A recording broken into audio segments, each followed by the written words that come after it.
Hello and welcome to Good Evening Britain, a Force for Good's weekly show coming to you live from our studios here in the heart of the great British city of Glasgow, with me, your host, Alistair McConnachie. We are broadcasting on all our digital platforms throughout the United Kingdom and across the world. We're bringing you quality, pro-UK comment and analysis every Wednesday from 7 until 8 p.m. on Facebook, on YouTube, on X, and on TikTok. Folks, please do send in your greetings. Tell us where you are watching from on this lovely spring evening. Please send in your comments and your questions, and we will do our very best to get round to them. Now, we have a guest coming up at the bottom of the hour at 7:30. It's our American friend who is going to be giving us part 6 of the series which she has put together on Scottish and British Loyalists in the French and Indian War in the USA back in the mid-18th century. And we're going to be looking forward to inviting Avellina Balestri to tell us all about that. So that will be at 7:30 coming up. Before then, we are going to be spending some considerable time looking at the remarkable news from Keir Starmer. On Monday, he gave a presentation which were his proposals to deal with the levels of legal, that's legal, L-E-G-A-L, legal immigration into the United Kingdom, which not many people necessarily realize, but is absolutely off the charts. And it has been growing, of course, as we know, since Tony Blair took over in 1997. But in the past 5 years, it's just gone crazy. And that's legal immigration. And when I say crazy, I'm talking about in the millions. Up until June 2024, the year for which we have figures from June 23 to June 24, over 1.2 million legal people came into the country. Now, these figures far and away are greater than the illegal figures that we know about, or even the Channel crossers, of which there are tens of thousands.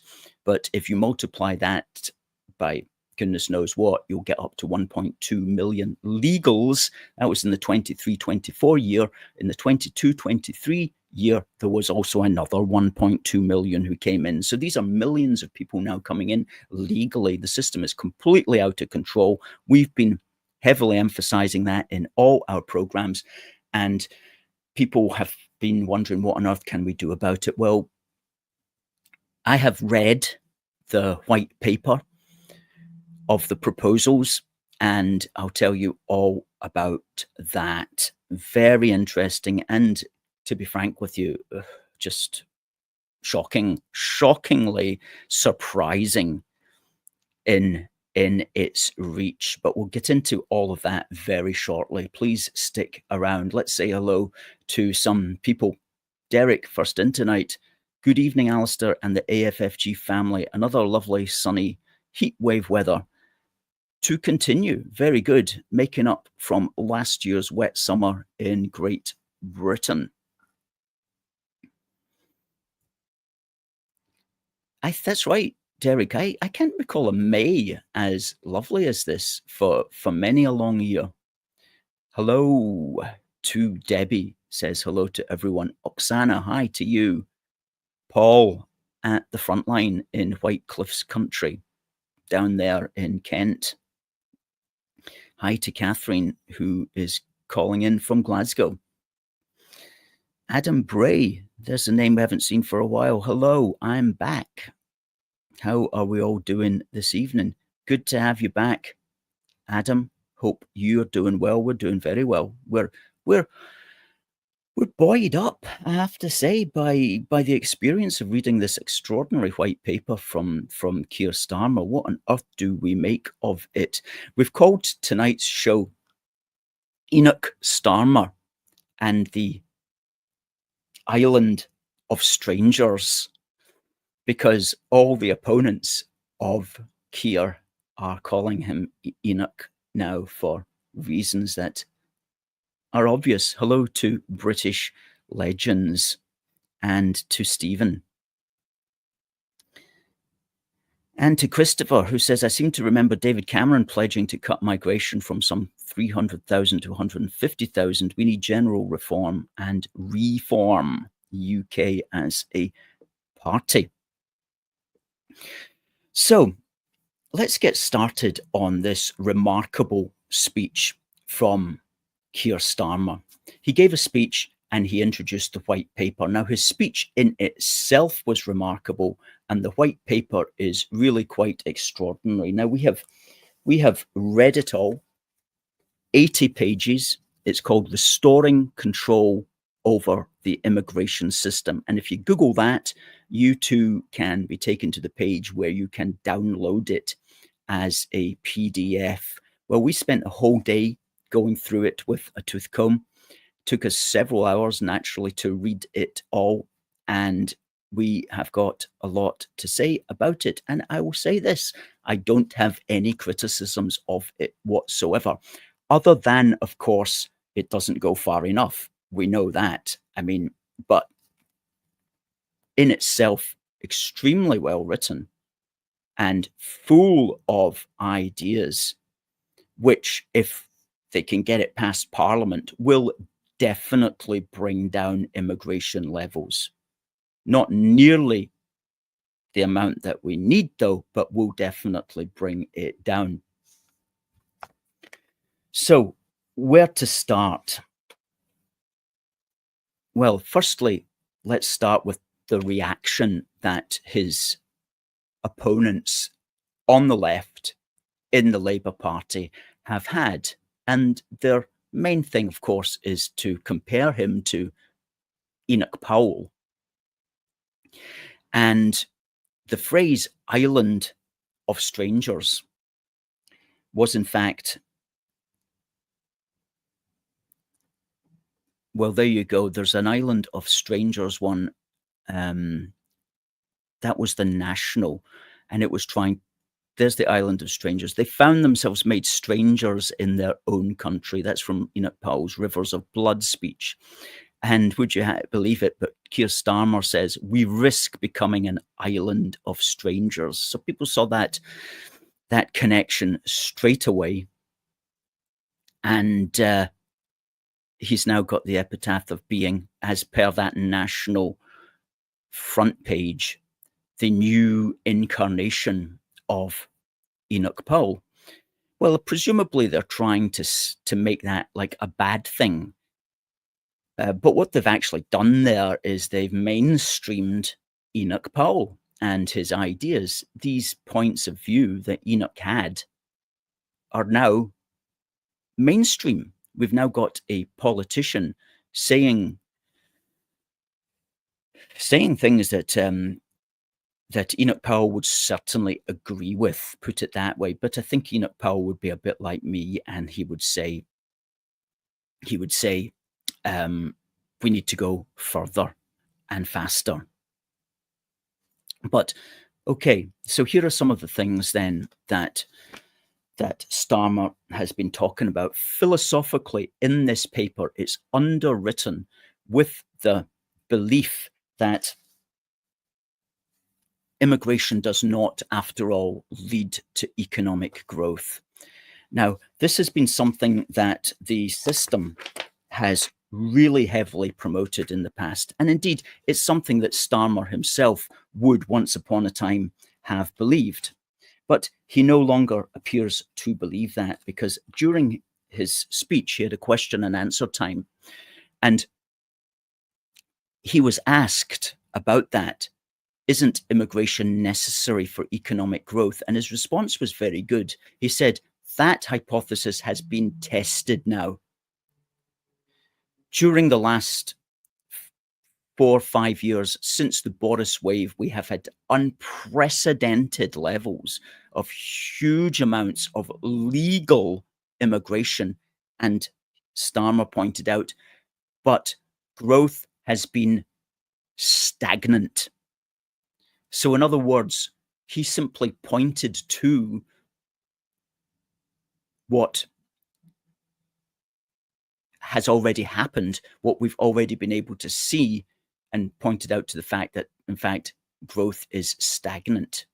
And that's another part of what he said in this document, is that the proper measurement is GDP per capita, and that GDP per capita itself has not been growing at all.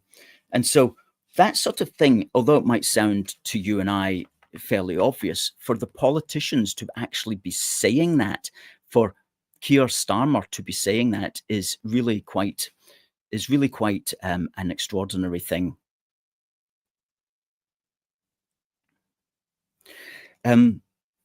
So that's big news. That's big news. Now, let me just read, for example, some of the things he says here. And this is in his foreword. Let's put the foreword of the document up here. Now, at the bottom of the first paragraph there, he says, the previous government repeatedly promised inward migration would be brought under control. Instead, Britain became a one-nation experiment in open borders. The damage this has done to our country is incalculable. Public services and housing access have been placed under too much pressure. Our economy has been distorted by perverse incentives to import workers rather than invest in our own skills. Another thing that's going through this report is the importance of investing in British skills rather than relying upon simply bringing in workers from abroad. In sectors like engineering, for example, apprenticeships have almost halved while visas doubled. And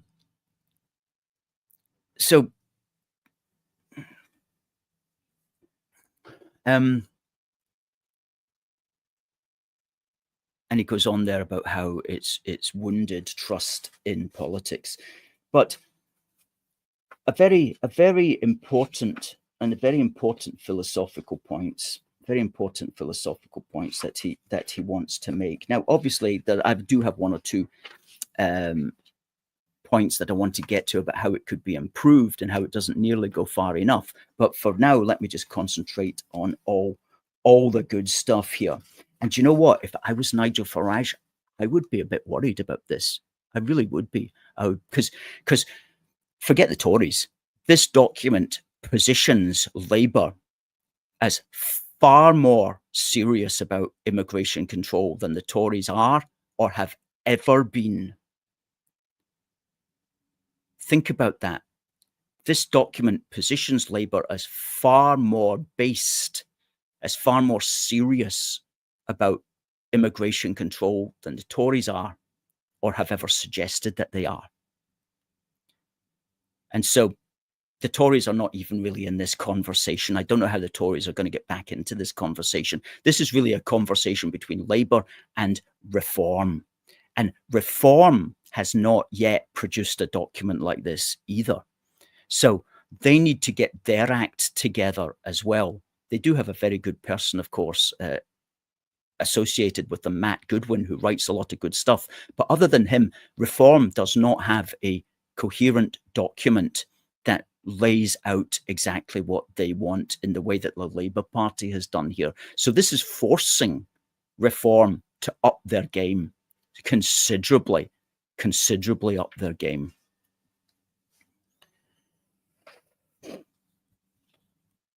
So what are there's lots of policies here now with immigration, with legal immigration. People are coming in to the tune of 1.2 million long-term immigrants per year on three main routes: work visas, student visas, and family connection visas.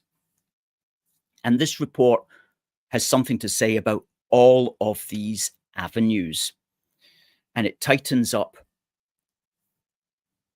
work, student, and family visas. Not as far as I would like to see. I would like to see them simply saying, we're going to set limits on the number of visas that are coming in order deliberately to stop it happening. But that's something that's going to have to wait maybe for reform to come up with. But what it is doing is it's managing the process at the moment in such a way that it will restrict. It will make it harder to get work visas. It will make it harder to get student visas. It will make it harder to get family visas. And so that way, through the management of that, they're trying to bring down the levels. And they will succeed with these policies. They will succeed in bringing down these figures, which again must worry reform, because how are reform going to combat that when they see the figures apparently going down? Not nearly enough, though. Not nearly enough. I'll get to that in a minute.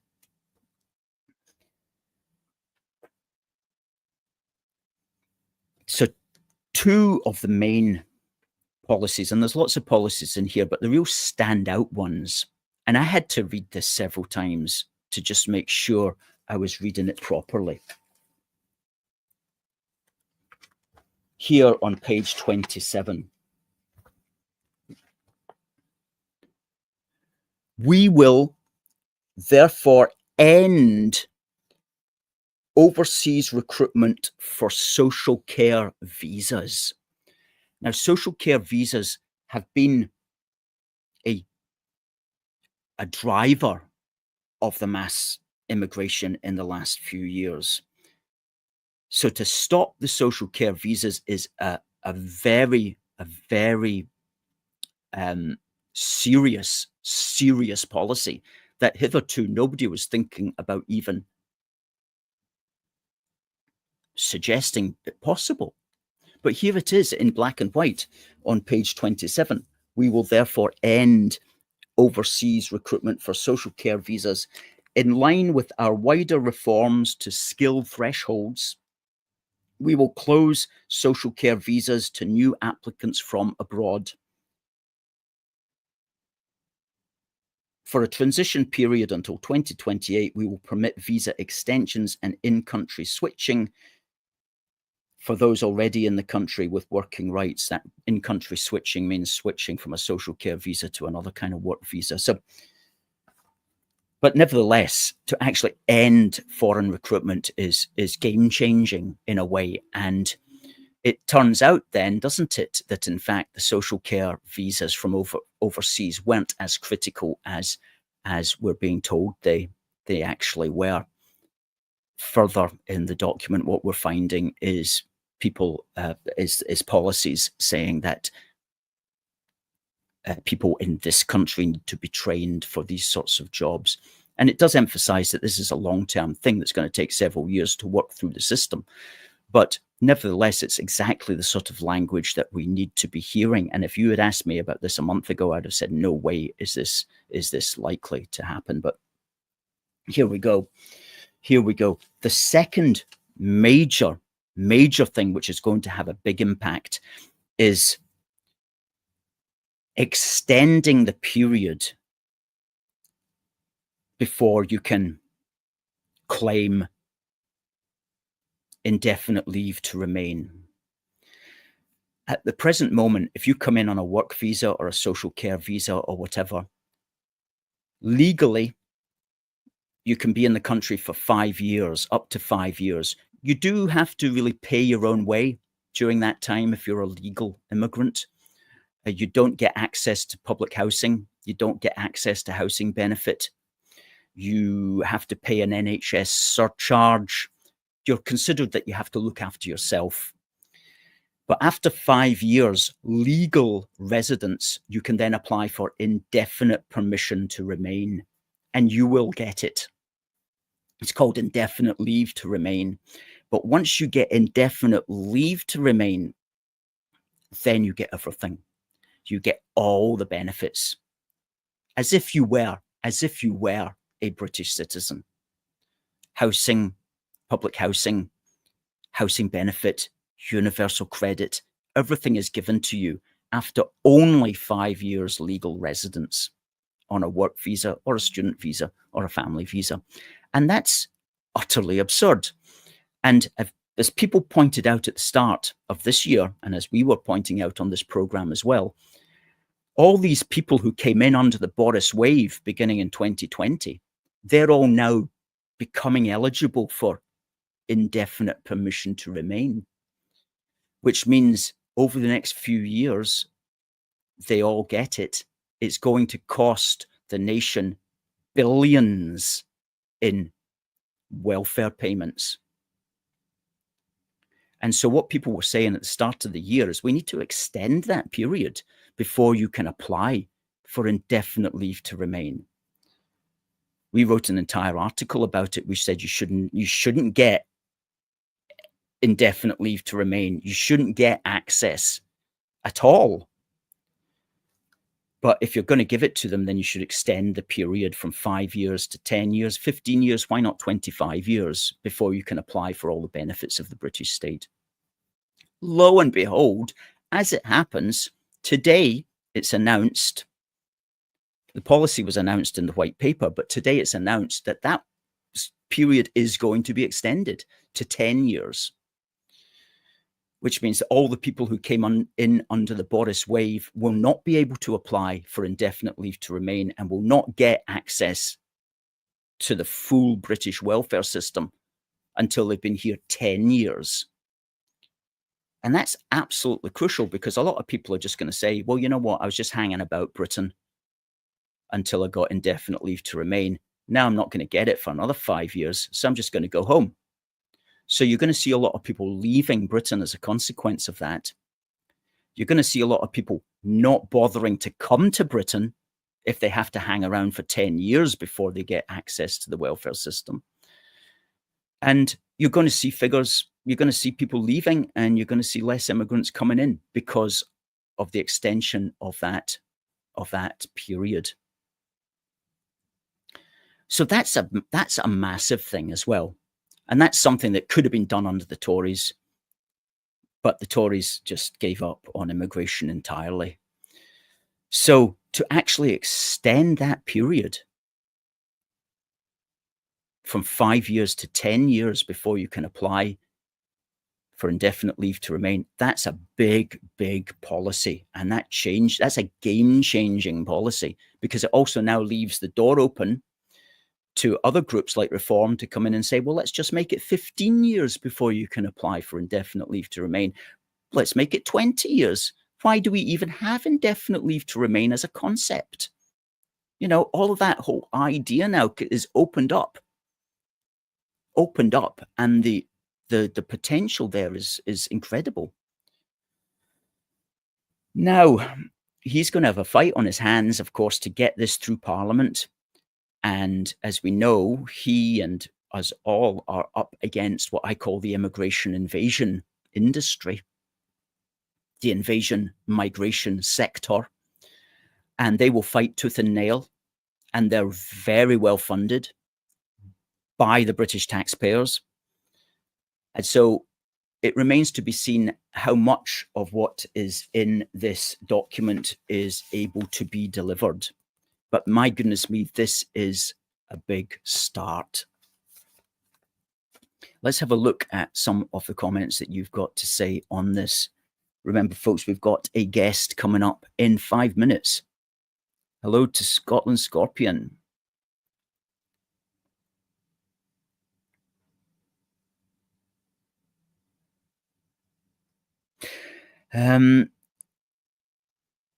Yes, the human rights lawyers are going to be the problem. We'll just see how long it takes for all these reforms to work through the system. They may let's hope they don't have to get approval by the judiciary. They do make the point here that too much has been reliant upon the courts instead of upon Parliament making specific laws.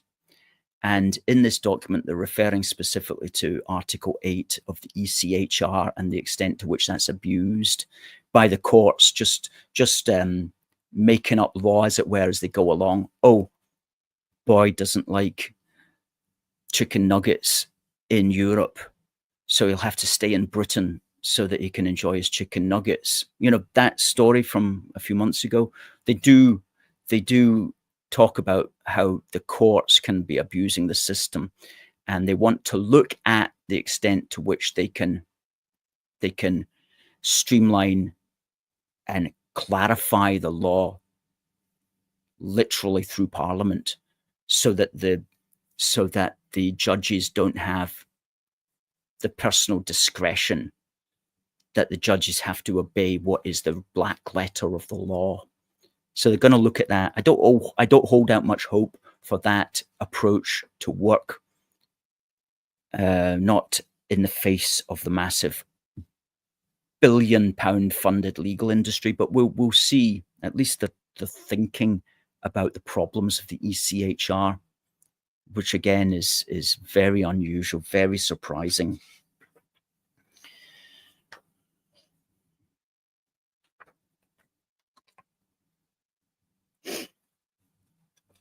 So it's also rendering people like John Swinney irrelevant, because John Swinney wants more immigration into Scotland, and his big thing is that it will increase economic growth.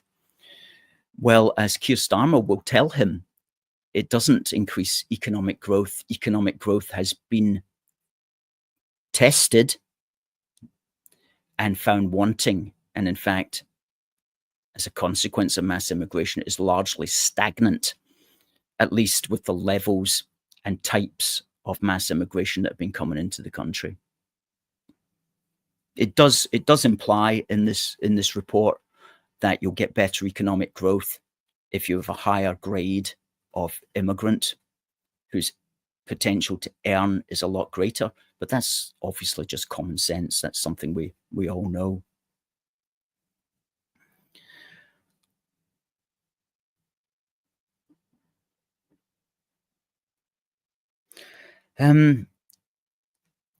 Yes. Well, folks, let me just see if there's anything I need to just say about that. We'll put, when the show's finished, we'll put links to Starmer's speech, and we'll put links to this document, Restoring Control Over the Immigration System. We'll put links in the description.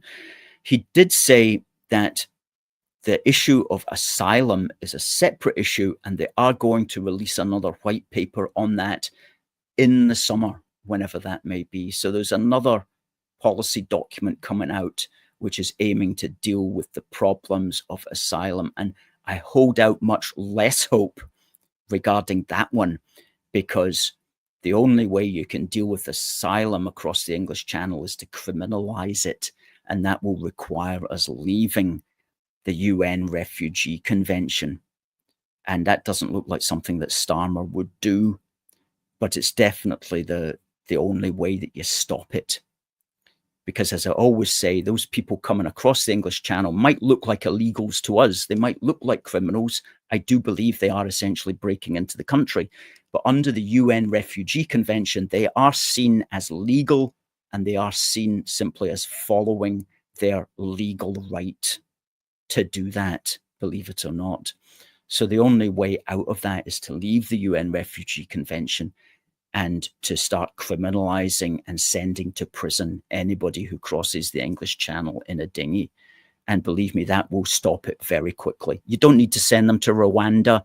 You don't need to do anything like that. You just need to leave the UN Refugee Convention and send these people to prison, and then it will start to stop. And that will be our advice to Keir Starmer. And that's the advice that we'll be putting in our book, which will be coming out later this year.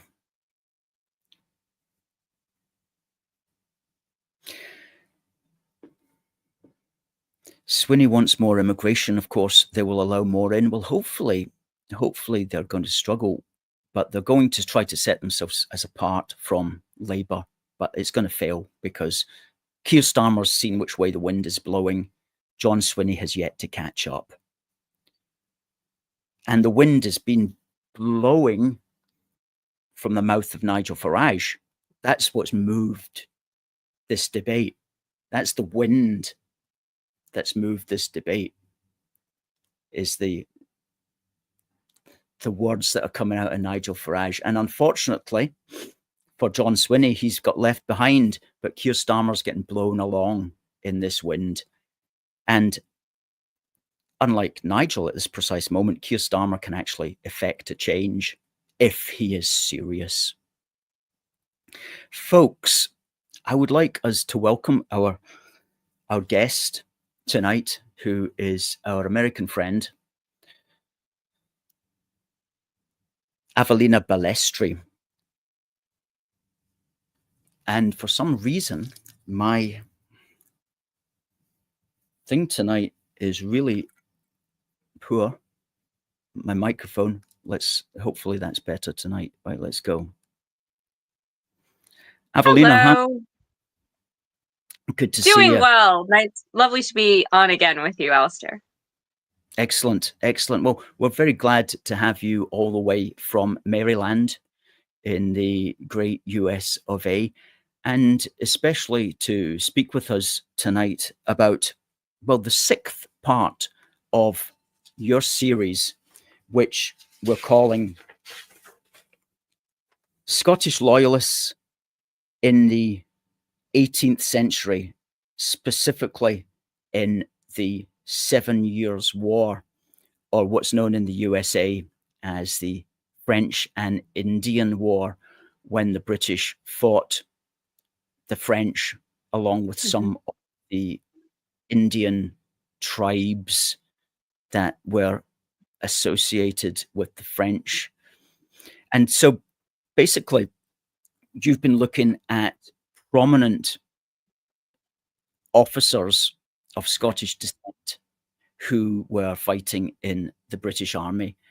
And so far, we've covered Major John Pitcairn, General Simon Fraser, Major Patrick Ferguson, General Edward Braddock, and General John Forbes, in that order. And these guys were fighting in the French and Indian War, which, for the benefit of the viewers, was in the USA, was between 1754 and 1763. So that's the period in which we are talking, generally speaking. And this was 12 years, well, the end of the French and Indian War was 12 years before the start of the American War of Independence from British. So this is a period where there's a lot of conflict going on. There's a lot of fighting. Lots of different groups of people are involved. The Native American tribes are fighting on all sides as well, because they're just looking out to see where their best interests are lying at any particular moment. And a fascinating period that not very many people know about. So tonight we're going to talk about Sir Peter Halkett, who was another Scotsman who there. I always love the tassels on that portrait, on his uniform. Indeed. So let's kind of begin at the beginning. And sure. I just want to offer very quick clarification with regards to the past figures. So Major John Pitcairn did indeed participate in both the 7 Years' War and the American Revolution, and so did General Simon Fraser of Balmain, though Major Patrick Ferguson was really only got properly involved after the 7 Years' War, and was mainly just involved in some other side, like in between conflicts, but mainly the American Revolution was his main forte. And then afterwards, we did focus on Edward Braddock, General Edward Braddock, who there's some controversy about whether he was Scottish or English, because his name is very Anglo-Saxon. But there's debate about where he was born, and it's possible that it had to do with him coming from a military family. So they moved around and they like commuted between Scotland and England. So he may have been born in England or Scotland. We're not 100% sure, but there is a tradition that he was born in Perthshire. So that's open. That's and what we're running with. And then we did General John Forbes, who was definitely a Scotsman. And so and he was famously the one who took Fort Duquesne, which Braddock failed to take in the French Indian War. So that's what we're up to now. And now we're doing Sir Peter Halkett. Excellent. So I was doing a wee bit of research into him today, and he was born in a castle that many people certainly in the Dunfermline area will know about. And we've got a photograph of it here. Now, what's that one called again? That's it's Pitfirrane, Pitfirrane House, which now I believe is like a museum or perhaps a golf club. Yes, it's associated with a golf club now. Yes, yes. So obviously he was not of the common herd, as it were. He was born into nobility. And the families, the lowland Scottish families in this region of, relative either noble or gentry, or at least, well connected sort of upper class, knew each other well. And there was a lot of intermarriage and interconnection in these families. And so, for example, Halkett and the Halkett family were quite well known and connected to the Forbes family from the previous episode. And they also would have been connected and known of the Pitcairn family, who are also from that same region, same general vicinity, and interconnected with each other. So Sir Peter Halkett was indeed a lowland Scottish noble, and he was both a military man in the British Army and also a member of Parliament for a time. And he participated in the government efforts to quell the Jacobite rebellion of 1745, when Bonnie Prince Charlie comes to Scotland to try to reclaim the crown for his father. And so this is something that is important to point out, because a lot of people forget that the Jacobite rebellions were civil wars across the British Isles. They were not England versus Scotland, far from it. Many Scots fought on the side of the Hanoverian government. And also you have, Jacobites from across, the British Isles, English and Welsh and Irish, so they weren't just Scottish.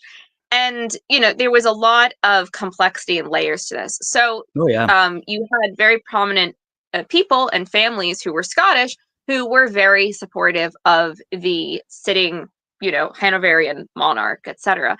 So that's absolutely well understood among certainly those of us who've taken interest in that here in Scotland. Unfortunately, popular culture tends to mess this up, especially with Outlander and other programs that just sabotage history really badly. But this is the fact of it, is that and the nationalists, the nationalists have a very they have a very propagandized view of the conflict, and they want to try to use it to forward their own sort of political goals and agendas and so forth. And so that's that. But anyway, Sir Peter, getting back to him, he participates in the Battle of Prestonpans. So this is not too far outside of Edinburgh. And so he's under Sir John Cope. And he is in this losing battle for the government side. The Jacobites win, basically rout them. And so Sir Peter gets captured by the Jacobites. And the Jacobites are struggling to figure out how to deal with their prisoners at this point. They've taken on prisoners and they don't know quite how to house them. So they're presented with a situation where they're like, do we execute our prisoners or do we try to extract from them a promise that they, will basically, if we let them go, will they vow not to come back and fight us in this theater of war? Okay. So that's what they do. They put to everyone, look, you guys, this is what the prince also wants, because for all of his flaws, Bonnie Prince Charlie had a good reputation for genuinely trying to be humane, trying to be merciful. So he didn't want to mass execute people. So basically they're saying, okay, do you want to take this sort of oath that you're not going to serve against us again? So Halkett does so. He says, okay, I take the oath, and that he leaves. So fast forward a little bit in time, and we get to the Duke of Cumberland, who is King George II's son, who's the one basically now in charge of trying to crush this rebellion. And he calls upon Halkett to come back to the field to fight the Jacobites. So Halkett refuses to do so. Cumberland continues to press him to do so. And Halkett, again, strongly refuses and very famously says, "Your Grace, you are the master of my commission, but not of my probity and honor." And so this was a big deal. He's challenging the king's son. He's challenging the person in charge of crushing this rebellion. He can get accused of insubordination. Right. And it's something it's very much of a statement as well, because this is someone who's a lowland noble. And, in this time period, lowlanders and highlanders had a lot of animosity toward each other. It was an intense sort of thing. Now, Halkett actually owned lands in the Highlands, though. So while he was a lowlander, he still did have connections up there. And he felt that I gave my word on it. I don't care. And people would say to him and try to talk him down off of this and say, they're Highlanders. Some of them are even papists. You don't have to keep your word to these people. And he wouldn't budge on it. He said, I gave my word. I don't care what their region is or their religion. I gave my word. I won't break it. And so Cumberland is angered by this. He sees it as insubordination. And he suspends his commission, Halkett's commission. Right. And so Halkett starts to become this name now, because he's now becoming kind of a high-profile case due to this situation. And he's determined to fight for it. Now, I'll give a very brief side quest on Cumberland just briefly, because he gets spoken about a lot. He has a lot of negative reputation because he was very brutal. He gets called Butcher Cumberland and Stinking Billy for a reason. It's not misplaced. But I will say that, he's a little more complicated than some portrayals, because while, yes, he's absolutely ruthless towards rebels, no matter what stripe they are, it's not so much an ethnic thing. Some people portray it as him either being anti-Scottish, which is nonsense, or anti-Highlander, which is not true. He actually was quite supportive of any Highlanders who were in favor of his royal house. He just was super anti-rebel. It's also very interesting because he was the kind of person who did have his own code of honor, his own chivalric streak. We see this over in on the continent, right? During the War of Austrian Succession, Cumberland actually has a good reputation for chivalry. So, for example, when he's wounded in battle, he insists upon the enemy, this is the French, the enemy wounded officers being treated before he is treated. And he also has a very good reputation among his own men. They consider him very generous to them, very considerate of their needs, very, inspirational to them. So he's good with them. Also, in very brief, one anecdote that I think sums up this characteristic of his, which is that he feels if you do him a good service, he will go far and away to return that service. So there's a quite famous Catholic priest, Father Alban Butler, and this is a time period when Catholics are still, basically Catholic priests are, banished from the British Isles for the most part, and are not allowed to, do their ministry in Britain. So this is an exiled Catholic priest who's at one of the seminaries on the continent, Father Alban Butler. And he is an Englishman. He's, and he's just in exile basically because he is a Catholic priest. And again, this is during the era of the penal laws. So Catholics have all kinds of disabilities against them in terms of the government and in terms of, functioning, and they have to pay fines and all of the rest of it in Britain. Yeah, so anyway, Father Butler on the continent, because he's an English speaker, obviously an Englishman, he gets recruited to help with the British wounded during these big battles that have raged, and to take care of the British wounded, and to negotiate prisoner exchanges between the French and the British and so forth. So he is so helpful and so compassionate to, well, frankly, his fellow countrymen who are in this position, that Cumberland learns of this. And Cumberland is the kind of guy, again, if you do a favor for his men, you're doing it directly for him. So he says to Butler, listen, do you want anything? If it's within my power, I will grant it. And so essentially, Butler says, I want to go home. and even though it's illegal to do so. And Cumberland says, fine, you go home. I will personally guarantee your safety. So Butler does go home, and then he becomes quite famous for, this is something that's very well known in the Catholic world. What he's most famous for is writing a series of biographies of the saints. It's called Butler's Lives of the Saints. And this is enabled by Butcher Cumberland. Really, without Butcher Cumberland, inadvertently, these works that are Catholic classics would not exist. So that's him.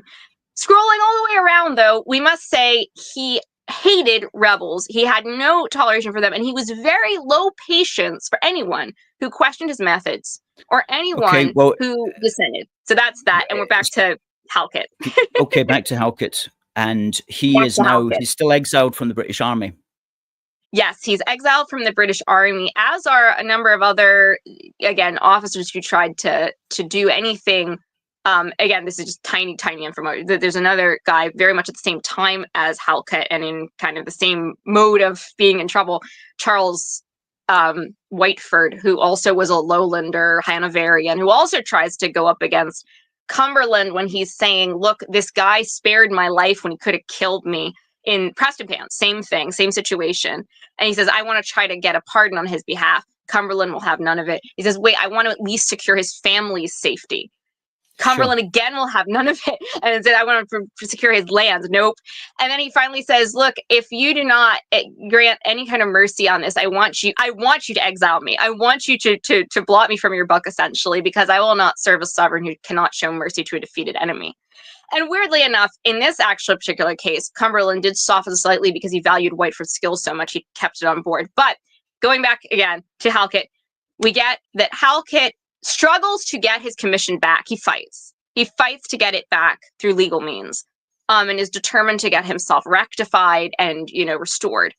Ultimately, after his name gets quite famous for this across Scotland, and he becomes this figure that symbolizes the penalties of honor, I guess. It's like, it doesn't always instantly pay to be honorable. And so basically he ends up eventually, after gaining quite a lot of renown and respect across the political aisle and across the regional aisle and religious aisle, he gets his commission back because King George II, amazingly, intervenes in his behalf and restores it directly. Going in contrast to his own son, Cumberland was his son who just won a great victory for him, but he still upholds Halkett's honor. So that he is restored. So that, again, he has a great deal of fame associated with the name because of that. So then we get to the 7 Years' War, French and Indian War. So now he's restored. He goes over to America to be part of General Edward Braddock's expedition to take French Fort Duquesne. And he goes over with his two sons, Francis and James, who are serving under him. So he and Braddock work together on this. They struggle to get supplies and to get, wagons for this gig, and they're trying to struggle working with different colonial bodies of government and so forth. And anyway, they end up at Monongahela. And as I went into in depth, I'm not going to go to it again. This was a massacre, basically. The French and their Indian allies attack the British, and it's a total slaughter. And, it just ends really, really badly. So that's right. Let me just clarify for the listeners. This is the Battle of Monongahela, Monongahela.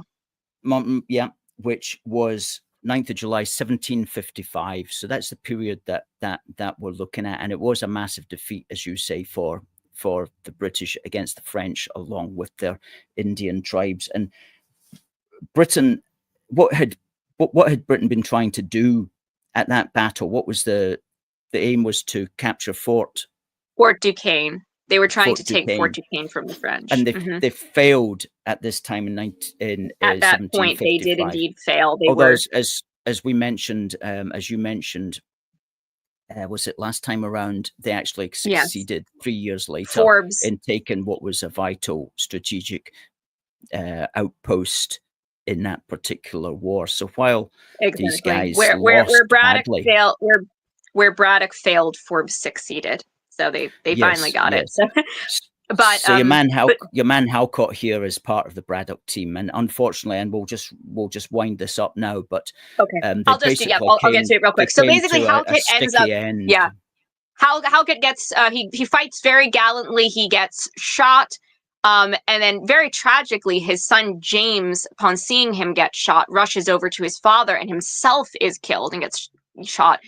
And then his manservant tries to go over and help, and he too is shot. So it's this kind of horrible, kind of family tragedy. And so the surviving son, Francis, can't even get over to try to deal, with the corpses of his family. And so, however, he comes back. He's determined to go back and find them. So he is on Forbes' march. And don't forget, the Forbes and the Halketts were close because they came from the same area of Scotland. And they were of, the upper crust. So he is with Forbes on that return trip, determined to find his father and brother. They go back to Monongahela. They see all of the skeletons lying around. It's very distressing for everyone who goes on this mission. But they finally find these two skeletons and wrapped together almost like they're in an embrace. And they think, oh, this could be it. He's not sure, and nobody can really tell now at this point. But he says, my father had a gold tooth. My father had an artificial tooth. Check that. They check it. It's there. He gets so overwhelmed, Francis Halkett. He's like, oh my God, it is my father, that he faints into the arms of his comrades. And then ultimately, he has his father and brother buried in Highland Plaid, which is, again, this beautiful thing because they're lowlanders, and the great tensions of the aftermath of the Jacobite rebellion were such that to have a lowlander breach this gap with the Highlanders, at this time, and just he manages to transcend all of the disruptions of the age again. So he gets laid to rest there with full military honors as they could provide, at least wrapped in Highland Plaid, and again he just comes to represent how people, in this society that was so broken into so many factions, so many different types of people with so many issues with each other, whether it was religious or ethnic or political or what have you, that this one man and his honor was such that he becomes this symbol of the best really to be had in Scotland, the best to be had in Britain, the best that there was hope for unity, that there was hope for union in the end, to be found really based upon this person's legacy, again, of just decency and courage and honor. So he stands out as this very unifying figure, a true nobleman in the most profound sense of the word. So I think that really is sort of the takeaway of the story, and how he was able to bring together so many different aspects of British society, so many different types of people who were natural enemies and would oppose each other naturally, but they were able to be brought together through his legacy, through his memory. And again, in a way, he also is this forever connection from America to Britain, because he's still here. He's in Pennsylvania. So, right there, it's kind of like he forever claimed it on some level for Britannia through his very presence here. So there's that. He was a unity figure like you, Alistair. So do you know what? I like the way though that you summarized that as well. A man who fought for the British government forces against the Jacobites, lost at the Battle of Prestonpans on the 21st of September 1745, swore to the Jacobites that he wouldn't take up arms against them, consequently was chucked out of the British Army by no less a man than Cumberland, but was reinstated by George II, but who didn't take up arms against the Jacobites. He went to fight for Britain in the USA against the French, who were causing mischief over there. So very interesting story, not one I had ever heard of before, not one that many people would ever likely hear of if they didn't watch. Yeah, it's unfortunate that he's not better.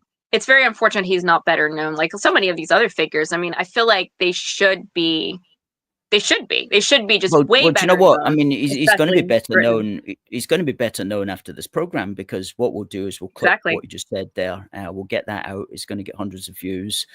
Wonderful, and that's why we do this. We'll make sure. That's why we do this. We're trying to honor the noble dead, really. That's right. Now you do have a book out. It's called Search Amazon for All. It's called All Ye That Pass By, and people can get it by simply gets referenced in it. Halkett is referenced in it. Very good. So rather than putting up a very complicated Amazon URL, all you need to do is to go to amazon.co.uk, or in America, amazon.com, and search for quote unquote All Ye That Pass By. Now you've also got a YouTube page, which is youtube.com/ at Avellina Balestri, Avellina Balestri,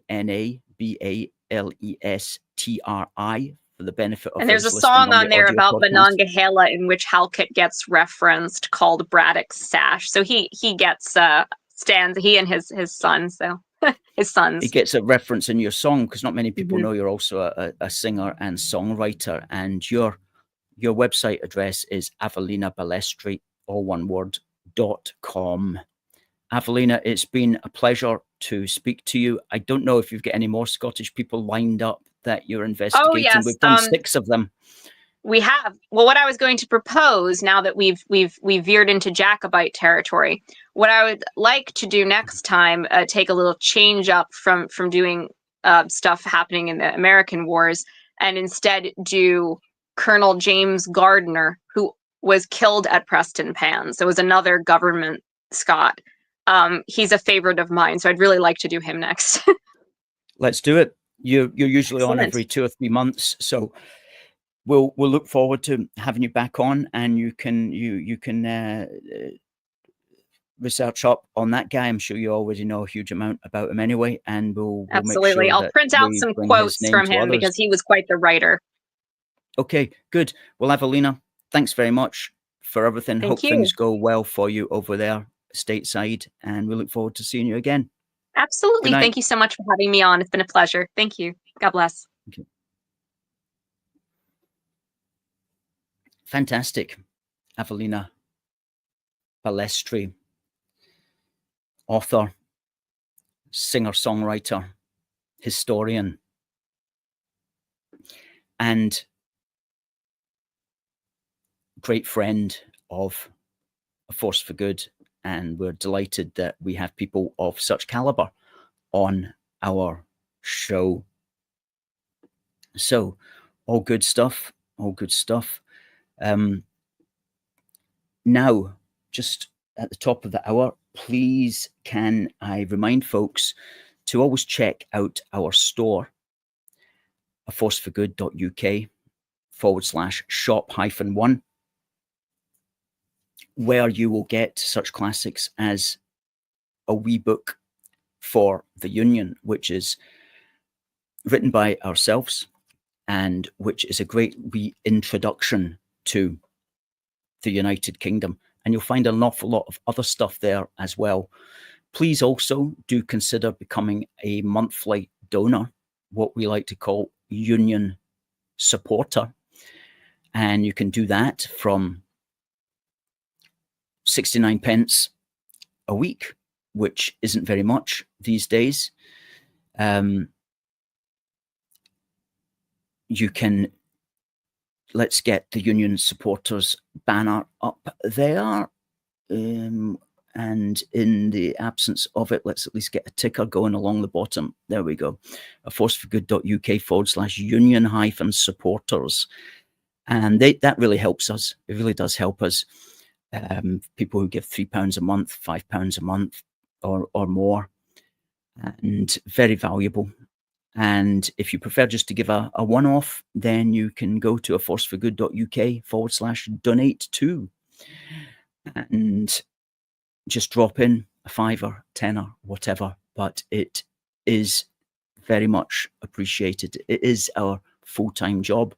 We do have a small staff of people here, graphic designers, people who help on social media, people who help to edit the videos, without whom none of this would be happening. And we rely upon just the generosity of people. Unfortunately, we're not advocating for mass immigration invasion into the country. Therefore, we're not eligible to get any government funding. We're not advocating for doctors to kill their patients. Therefore, again, we're not eligible for any government funding. We're not advocating for any strange behavioural habits either. Therefore, again, we're not eligible for any government funding. If we were all of these things, we'd probably be living very handsomely and very profitably. But unfortunately, we're just normal, common sense Brits, which means that just like other normal, common sense Brits, we simply struggle to keep going. And we do keep going with your help. So if you can help us in any way, please do consider it, because you know us, we're dedicated to this and we always deliver. Folks, it's been really nice to speak. Thank you to our guest, Avellina, and thank you to all the people who made comments tonight. Let's see if there's anything that I can read out with somebody spamming here. We'll get rid of them.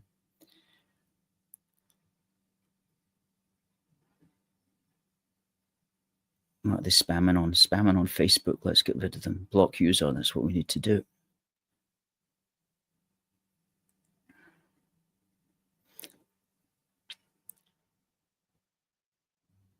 Oksana says, thanks, as does Christopher, as does Derek.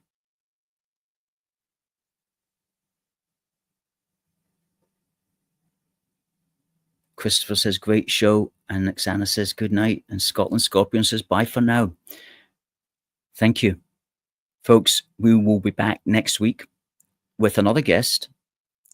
Luca Johnston will be our guest next week, another favourite of the show.